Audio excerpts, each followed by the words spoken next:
welcome to another video, or a new video if you are new here. Hello, my name is Meg. I am a flight attendant and I post predominantly travel and cabin crew vlogs, but I also post Q&As, or in this case an assumptions about my job. I post fashion content and I post weekly lifestyle vlogs as well. I am wearing a scarf indoors because it's very cold, and I've got myself a cup of tea to go with the assumptions.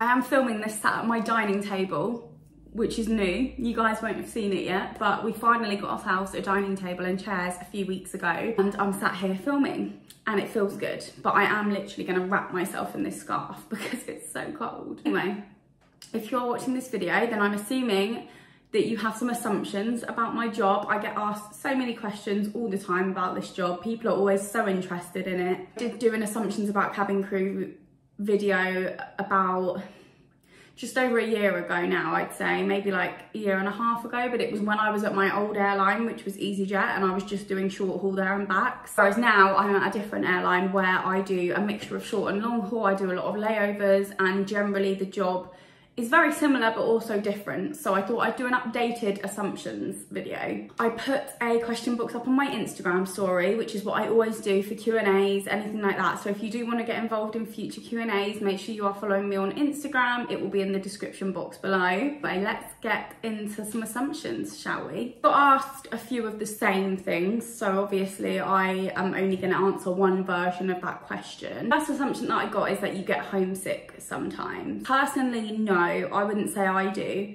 I moved away from home when I was 21 to go to uni, and I know what being homesick feels like because I was homesick for the first 4 months of uni after I moved away, and it's a horrible feeling. It genuinely is like you feel sick, you just don't want to leave home. Like I used to go home during like the half term and the holidays, and I used to get so upset when I had to come back to uni because I loved uni, but I just really struggled being away from home because I'd never done it before. But obviously now, I mean, I'm 29 now, I've not lived at home for a long time. I mean, this is home, this is my home, but this is my home, this isn't my family home. I think now it doesn't really affect me now. Like, don't get me wrong, when I go on like long trips, I'll miss my boyfriend, and especially when I have like busy months where I work a lot, then I miss him, but not to the point where I get homesick. I love being at home and I love my home, but equally it's nice to have a few nights away a week and then come home to it and appreciate it even more. I do think that a lot of crew do get homesick. It can happen, especially if you are young, if you still live at home and you're not used to being away from home. Personally, no, I don't get homesick. Next assumption I got is you are not scared of flying. I'm not sure how far I'd get in my career if I was. A funny story, and I've told this story pretty much in every Q&A I've ever done, but I actually used to be scared of flying to the point where I used to have to take rescue remedy before I got on a plane. Actually,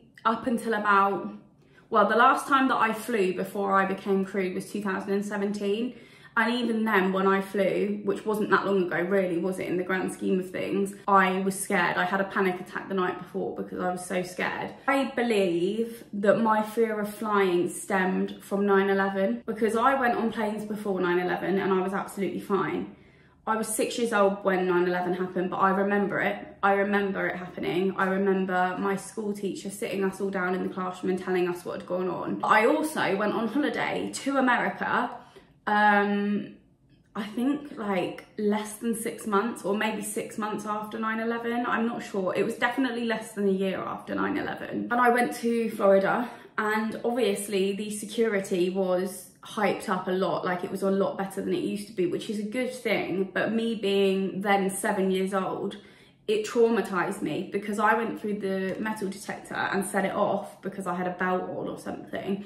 But I then got fully searched by the security team, which is a good thing. They're just doing their job, but it literally scarred me for life. Ever since 9/11, I was always just terrified to fly. Mine was never really a fear of the plane crashing. Mine was always a terrorism fear. Even though 9/11, in a way, stopped terrorism, because it's pretty much impossible to hijack a plane these days. I think that was where my fear came from. I never really, like, when I was scared of flying, I never really like dove into why that was, but I think since I've been crew and I've thought about it, I think that was where my fear came from, was 9/11. I decided to become cabin crew.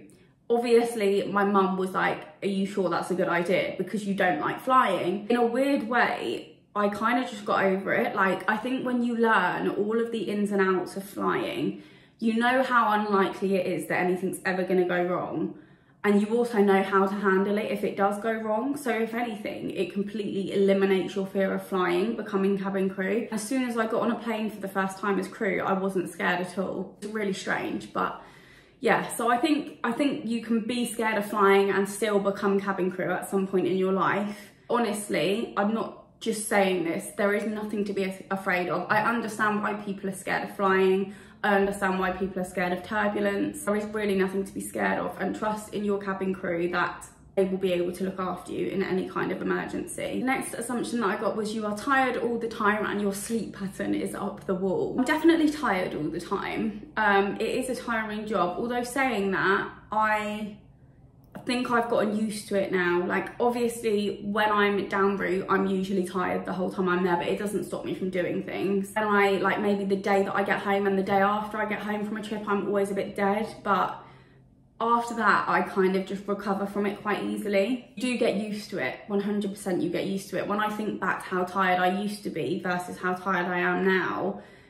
it is so much better now. Sleep pattern actually isn't up the wall. I have a really good sleep pattern. I'm generally asleep before 10 PM at night, and I always wake up between 7:30 in the morning. That's when my boyfriend gets up for work. Although today I actually woke up before 7 and I was like, I am not getting out of bed right now. I've always said when people ask me, I'm really good at adjusting to the time zone that I'm in, especially when I'm ahead in time. I pretty much am on their time. Like when I went to Cape Town, my last trip, I was on Cape Town time from the minute I got there. 22 hours ahead of us, so it's not a massive time difference, but still. As soon as I got back to the UK, I was back on UK time. I go to places that are very behind in time, like the Western US, which are like 8 hours behind us. I'm not gonna lie, I struggle in those places because I just wake up in the middle of the night. It is a difficult thing to get used to, but I would say that my sleep pattern when I'm actually at home and on days off is completely fine. And I would say that my tiredness is fine as well. Like I honestly feel absolutely fine today. I mean, it has been 4 days since I got back from Cape Town. Normally I would be back to work today after 3 days off, but because I'm on leave, I have a chance to recover. Next assumption, you don't get paid well despite the training you go through and the impact that flying has on your body. Define paid well. Everyone has a different figure in their head as to what is a good pay and what isn't. I personally think that my pay is pretty good,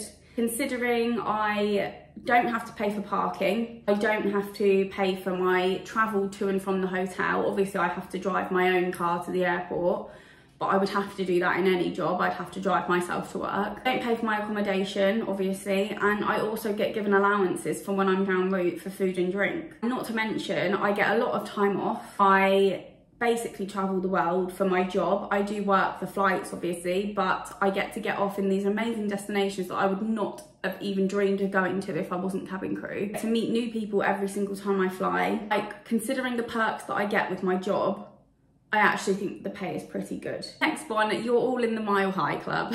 Can't speak for everyone, obviously, but I can definitely 100% assure you all that I am not in the Mile High Club. Those toilets on a plane are disgusting. Like, the thought of anybody wanting to do anything in that toilet other than what you're supposed to do in a toilet repulses me. Next assumption is you get to fly any airline, anytime, in first class. I get a lot of people asking me if, as crew, we get to just like go on holiday for free. We don't. It's not the case. At my airline, we are part of what is called the One World Alliance. So it means that we're partnered with lots of different airlines. So Virgin, United Airlines, American Airlines, Qatar, Finnair, Aer Lingus, like lots of different airlines. So for example, I can buy a staff travel ticket, but I could fly on another airline with the staff travel ticket if my airline didn't go to that destination. However, I wouldn't necessarily get put straight into first class. Like, the ticket that I buy at my airline is a standby ticket. So for starters,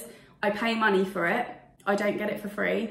And it's also not a guaranteed ticket. So I only get on the plane if there is a free seat. And if that free seat is in economy, I'm sitting in economy. Next assumption that I got is that the salary is below 2K. I get a lot of questions about the pay, and Normally I don't like to entertain the questions because I do think it's so personal to ask someone how much they earn. However, I do recognise that people aren't asking me because they want to know how much I personally earn. They just want to know how much cabin crew earn. It is a widely speculated question that I get a lot of. My average monthly salary is about 2.5k. The only time I ever earn less than that are on months when I don't fly as much. Like November, for example, this month, I'm not flying as much. I've got half of the month off on leave. It depends on what you consider to be good money, but I actually think that that is quite a good salary for what I do. I hope that answers everyone's speculation. Next assumption, I'm about to start training for EasyJet. I have an assumption that they have 0 layovers. So as mentioned, EasyJet is my previous airline. It depends what base you're at, because as far as I know, and obviously I left nearly 2 years ago now, so this could have completely changed. As far as I know, Gatwick are the only base that do night stops, and there are only about 4 or 5 night stops. I believe there are Inverness, Aberdeen, Madrid, Milan and Jersey.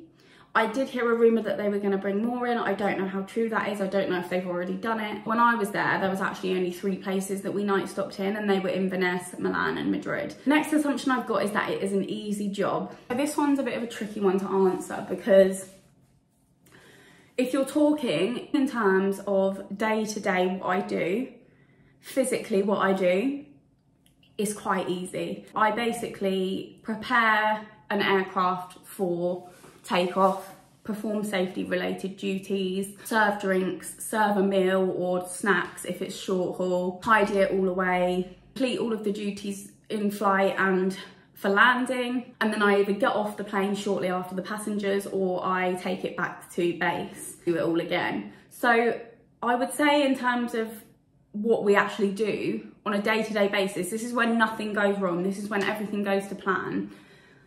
I would say it's not that difficult. However, when you factor in night flights, you're awake in the middle of the night when everyone else is asleep. You can sometimes take off from a destination at about 11 o'clock at night UK time, and you won't land until like 6 AM the next morning, and that's with like an hour, 2 hour break in the flight, and that's it. When I tell you staying awake on those night flights, it's difficult. It is exhausting. We have ways to keep ourselves awake, obviously, and we do. We are still very much engaged in our jobs, but it's not easy, especially if you're like me and you're like not a night person at all. You factor in delays. Sometimes you can be delayed on the ground for hours with all the passengers on board. You don't know anything, you know as much as they do. Like, those days are hard. You factor in the fact people call us waitresses in the sky.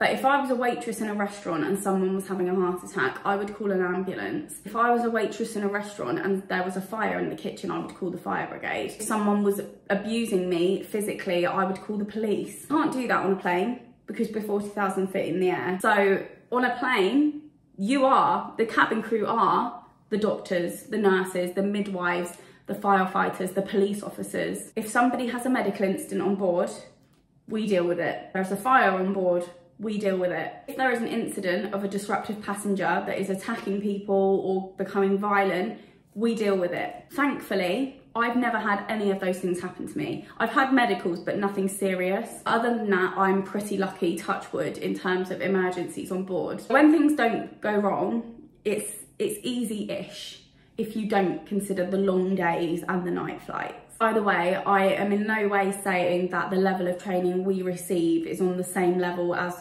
actual doctors and nurses and firefighters and police officers, because I know it's not. It's very basic. We have to be trained in it a little bit because we do have to deal with it on board if it happens. I'm not in any way taking away from the people that are actually trained in those fields, because you guys know better than me. You're much more well trained than I am. And of course, if any of those people were on board, we would get help from those people. We wouldn't just deal with it all on our own. But we can't guarantee that there's always gonna be help. So that is why we are trained so heavily in first aid, firefighting, safety, security, everything. And the final assumption that I've got is, if you take your boyfriend or anyone to work with you, do they have to pay for the ticket? Yes, they do. So what I explained, when I fly on staff travel, I buy a standby ticket. Those are the same tickets that my boyfriend buys when he flies with me on a trip. So on my staff travel, I'm obviously on it, and then I can have 3 other people on it. So I've got my boyfriend on there. I actually don't have anyone else on there at the moment, but if I wanted to, I could have my boyfriend, my mum and my best friend on there. So he would pay the same price for a ticket that I would pay for it if I was flying as a passenger. It's very cheap in comparison to what you'd pay if you were a full fare passenger. And when you consider that the price he pays is for both flights, he gets accommodation free because he stays with me, he gets his transport free because he comes to the hotel with me. The only money he needs really is the spending money when he's there. Yes, they do pay for it, but it is a very heavily discounted price. So that is the end of all my assumptions, guys. I hope I have made a few things clearer for you all. If anyone has any more assumptions or questions, feel free to leave them in the comments below. If you don't want to miss future videos, make sure you're subscribed. If you did like this video, then please give it a big thumbs up. Thank you all very much for watching, and I will see you in my next video.